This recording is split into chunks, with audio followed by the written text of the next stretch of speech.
تعلیم کی تہذیب کی پہچان بنے گا، ہاں پہلے مگر سچا مسلمان بنے گا۔ ڈی ایم بھی کمشنر بھی بنے گا میرا بچہ،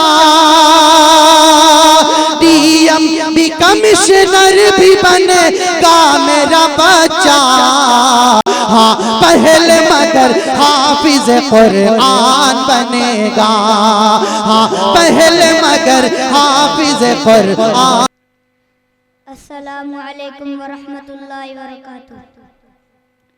حامدا ومصلیا علی رسولہ الکریم، اما بعد، واعوذ باللہ من الشیطان الرجیم، بسم اللہ الرحمن الرحیم۔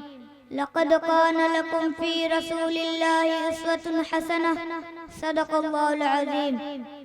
معزز سامعین کرام، آج ہماری تقریر کا عنوان ہے سیرت رسول۔ آج ہم ایسے مقدر اور باربرکت موضوع پر بات کرنے جا رہے ہیں جو ہر مسلمان کے دل کے قریب ہے، سیرت رسول۔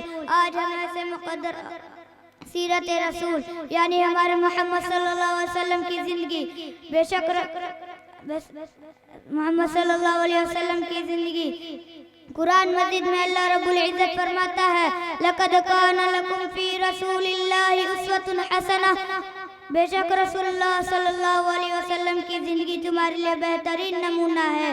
یہ آیت ہمیں یہ پیغام دیتی ہے کہ اگر ہم کامیاب زندگی گزارنا چاہتے ہیں، چاہے وہ دنیا کی ہو یا آخرت کی، تو ہمیں نبی صلی اللہ علیہ وسلم کی سیرت کو اپنانا ہوگا۔ نبی صلی اللہ علیہ وسلم کو خلق عظیم کا پیکر بنایا گیا۔